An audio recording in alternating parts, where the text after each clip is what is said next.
We all have to wait a little longer to find out what's in Special Counsel Robert Mueller's report. He has been investigating whether Russia interfered in the 2016 election and whether U.S. President Donald Trump or his associates obstructed his investigation. Mueller handed in his final report late yesterday, and the wait is on to see what's made public. Stephen D'Souza reports. All eyes in America were on Attorney General William Barr today, now the gatekeeper of the special counsel's report. He promised some details as soon as this weekend, but by this afternoon it was clear a public eager for information would have to wait at least one more day. Experts say sifting through a report containing sensitive and classified information doesn't happen quickly. It's going to be a very detailed job to excise that material from the report, and it's not surprising to me that it couldn't be done in 18 hours. Mueller's final report is described as comprehensive. We do know that his investigation was not impeded by the Justice Department, and no new indictments are coming from his team. There was no collusion, no conspiracy, no obstruction, nothing. The witch hunt is over. Conservatives have latched on to the news of no further indictments to declare victory for the president. But experts say Mueller may have simply followed Justice Department guidelines not to indict a sitting president. So the celebration should wait until it's revealed what the report concludes about Trump's behavior on the questions of conspiring with Russia and obstruction of justice. What Congress is going to be looking at is whether there is material in this investigation, in this report, that would suggest that Donald Trump has still done something wrong, and then the issue of impeachment is front and center. Another open question: how much of the report will the public see? Democrats held a conference call today preparing for a fight. This president is, and this president, there is, I think, all too much evidence, has tried to interfere, has tried to obstruct, and for that reason, it is all the more incumbent on the Justice Department to be even more transparent. The president, who has repeatedly called the investigation a witch hunt, has been uncharacteristically silent.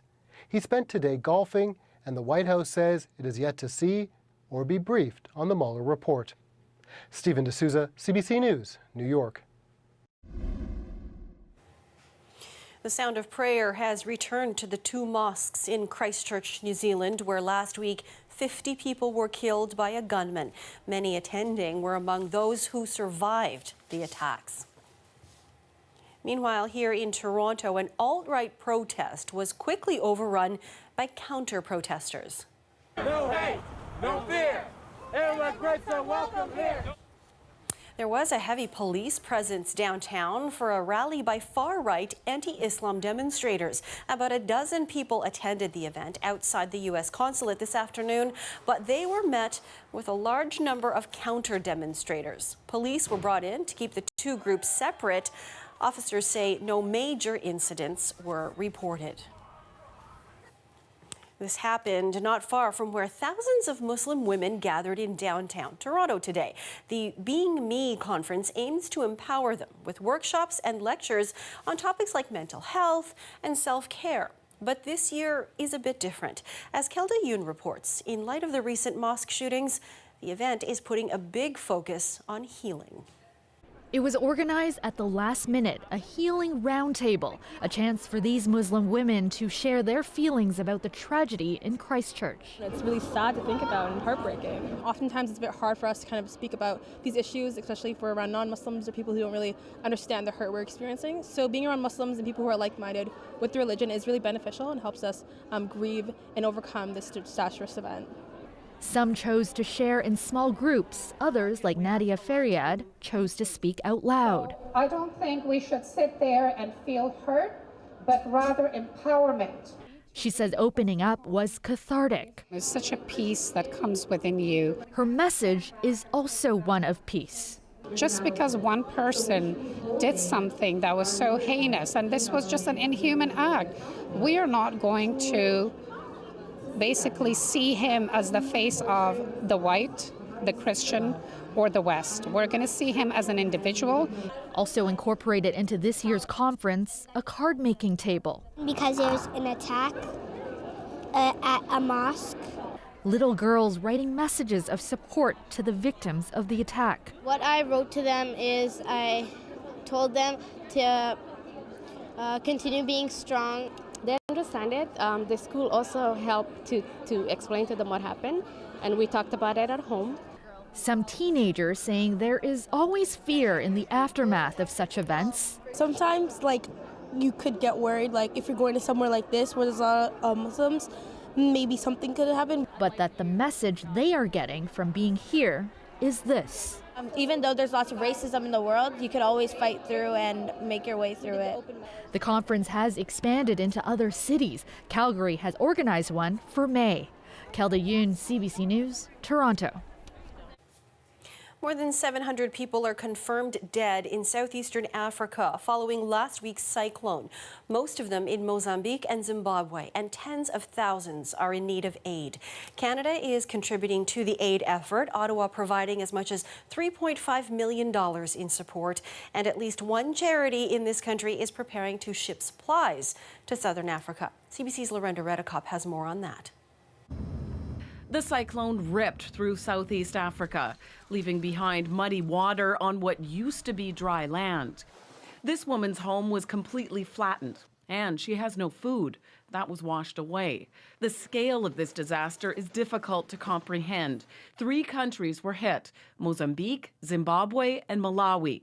UNICEF says almost 1 million children have been affected. Another aid group says every day they realize it's even worse than they imagined. Today, the organization Global Medic put together water purification kits and toiletries. The water there will kill people because it's so dirty, and we're already starting to see these images of children drinking this dirty, filthy water. The group says the Canadian government should have announced help sooner. We're up against it on everything here. This thing really needed to step up a lot faster than it has, which is pretty disappointing when the government comes out and makes an announcement a week late. Volunteers are packing up 2,200 emergency kits to send off. And as you can hear, it is a noisy process as they make sure that the kits are sealed. We're just letting them know that we're with them. We're not physically with them, but we're praying for them. It's been a very emotional day. We're trying to hold it together. Some of the 200 volunteers are originally from Zimbabwe. Ellen Moyo says her brother and his family are safe, but are surrounded by tragedy. People are being washed away. People are standing on bare pieces of land where their houses were, and it's all covered in water. So it's sad. The final step here, messages for the people in the middle of all that. At one point, I just felt like I couldn't stop just writing and hoping that they will sense that we are thinking of them as they receive the packages. It's expected to take a few days for these packages to arrive in the affected countries. Then comes the next challenge, to get aid to the hardest hit areas, which are still hard to access. Lorenda Redekop, CBC News, Toronto. Rescuers began a dangerous evacuation on the Norwegian Sea today after a Mayday call from a cruise ship. The vessel was hit with engine trouble just as bad weather hit. 1,300 people were on board. The ship has anchored in a bay, but wind and waves are still strong. The operation includes both helicopters and boats, and officials predict it will take some time to complete safely. Well, let's check in with Sophia Kambalia now for our first look at the weather, and I'm just wondering when spring is going to arrive, Sophia. Well, we're going to have another little shot of cooler air to start off the work week, but for now I am pretty popular in the weather world. Everybody likes the mild temperatures out there, and it was quite the steady increase throughout the day today. We started off around -5, -6. We got to about 5 degrees around the GTA today, so really nice 10-degree increase, and more of that to come for Sunday. Brilliant sunshine, shed the winter jackets. You have the cloudless sky to thank for that, and even the shot at double digits for your Sunday high as well. But you're gonna want to fire up the barbecues a little earlier in the evening on Sunday, because that shot of cold air comes in late Sunday. Let's give you the next 12 to 24 hours now. Freezing mark again for the overnight period is possible, and then we make that nice ascent to that double digit possibility early in the evening on Sunday, and then following that warm up is that descent of that cold front that will bring a cool shot of air for the early part of our work week. You may even see a flurry or two from this sagging trough. What we will see, though, is any of the other systems at bay and abundant sunshine.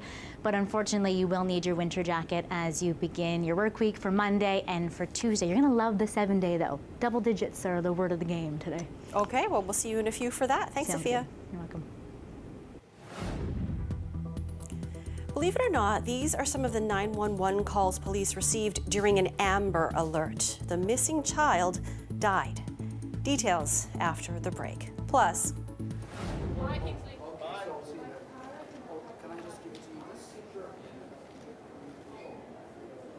I'm Adrian Chung at Ontario NDP meeting, where Andrea Horwath is marking her 10 years as leader, and questions are being asked for what comes next as the province gets ready for its budget. I'll have all the details coming up.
the Ontario NDP is holding a meeting in downtown Toronto today. They're discussing their plans as official opposition ahead of the provincial budget. And their leader, Andrea Horwath, is marking an anniversary with a decade now at the helm of the NDP.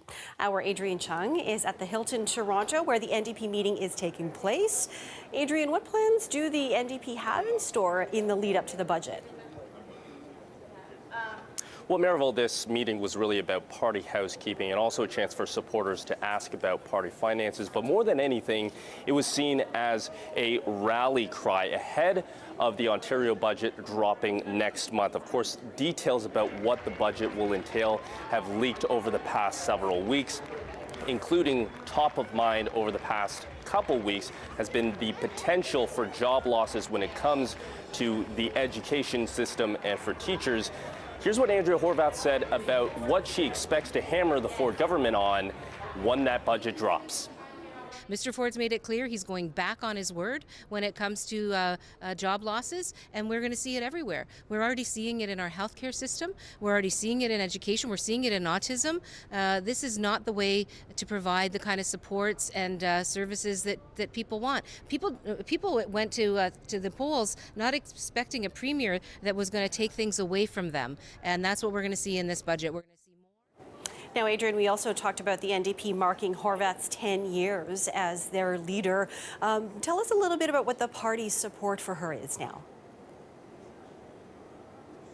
Well, tonight is the fundraiser, and it's also a celebration of Andrea Horwath's 10 years as party leader. And if the multiple standing ovations were any sign during her address, she is still quite popular among the supporters. Now, when we go back to 2009, that's when she became party leader after a power vacuum within the NDP. And I also had a chance to ask her what her biggest accomplishment she feels has been during these 10 years. She said when she first took over as party leader, the NDP was a distant third. Then in 2011, they doubled the number of seats they had in the Ontario legislature. And of course, now they are the official opposition. Of course, there are critics, too, who say that the NDP should have won the 2018 election. You'll remember that the Ontario PCs, they were really in a leadership crisis just this time last year. Along with the Liberal Party, they also took a massive drop in the polls with a deeply unpopular premier in Premier Kathleen Wynne. And I spoke to a political science prof who said that while Horwath is holding her own as an opposition leader right now, she needs to do more. Really, I think the next election is going to be her do or die election, because she will have had, 4 years in the spotlight as official opposition leader. She'll have been, carrying the charge to criticize the Doug Ford government. And, by all accounts, there's lots to criticize. So if she can't form government after this time, I think the party won't be very supportive of her continuing on. Now, I also asked that professor what she thinks the NDP will do with this upcoming budget. Will they play ball on some files with the province, or are they going to be a very tough opposition? Here's what she thinks will happen. Their real task is to differentiate themselves from Doug Ford's Conservatives. And so I can't imagine any scenario where they'd be applauding anything that the Conservatives did. It is expected to be very much an austerity budget. We've had lots of leaks, lots of dribs and drabs announcements about some major cuts are going to be happening to our public services. And so certainly there's going to be lots of opportunity for the NDP to have some pretty fierce attacks. And we will be expecting a whole lot more to come. The provincial budget, again, expected to drop on April 11th. Mariville, throw it back to you. All right, thanks for this, Adrian. Meanwhile, the Premier was in Ottawa today speaking at the Manning Conference. Doug Ford tackled a wide range of issues from populism to carbon emissions. If you want to call me a populist, sure, but I call it listening to the people. Well, to get elected here in Ontario or in Canada, you have to have a big tent. And no matter what party you're from, you have to listen to all the views. And you can't go too far right, too far left, but you have to be open to listening to people's views. And I can tell you, the big polluters, we're coming after them hard.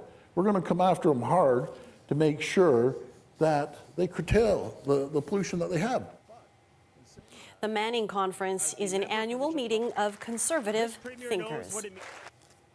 Peel police say they received 89 calls deemed a misuse of the 911 emergency system after an Amber Alert was issued last month for a missing child. Police gave a sample of the 911 calls they received from residents in Peel region about the Amber Alert. Some of the remarks made to dispatchers that night included statements like, "We're trying to watch the Leafs game," and "She's with her father. I don't think this is a national emergency." The Amber Alert was issued for 11-year-old Ria Rajkumar.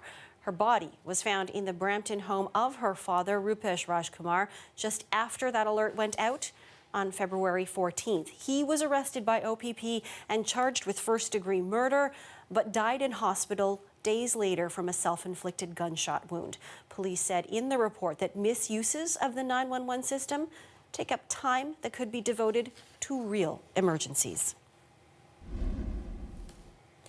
And in Toronto, police say there is growing concern for a missing woman and her daughter. Ruth Onyancha and her 2-year-old daughter Elizabeth were last seen on Thursday. Ruth also goes by Ruth Ontegi. She is about 5 feet tall with short black hair. She has a birthmark under her right eye.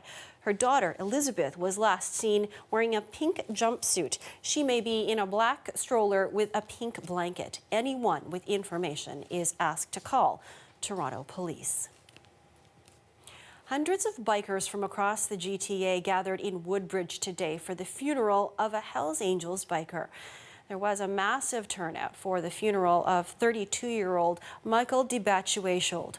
He was a full-patch Hells Angels biker who was murdered in broad daylight, shot in the parking lot of a Mississauga strip mall plaza on March 11th. 4 men from Montreal face charges in the shooting. It is Mississauga's 3rd murder of the year. First, a Giller Prize, now a movie. We'll tell you about big wins for literary genius Essie Adugyan after the break.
Canadian author Essie Adugan's award-winning novel Washington Black is coming to the small screen.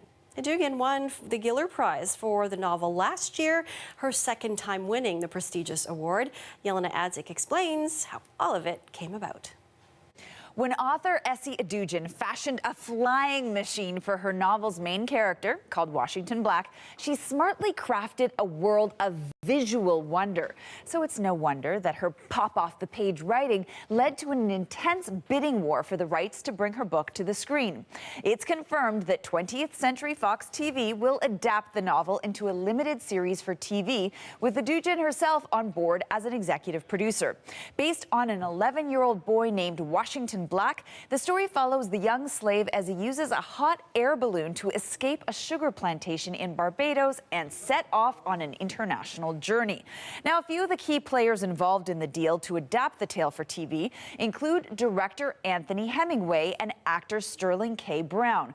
This will be the first production project for Sterling K. Brown, known more for being in front of the camera as the star of This Is Us and Black Panther. As for Anthony Hemingway, well, he directed The People vs. O.J. Simpson and also helmed episodes of Shameless and Orange is the New Black. And now he's set to direct the Washington Black adaptation. Now, there is a lot to live up to, considering the novel not only won Canada's most prestigious literary award, known as the Giller Prize, but it was also a contender for the international biggies, including the Carnegie Medal and the Booker Prize.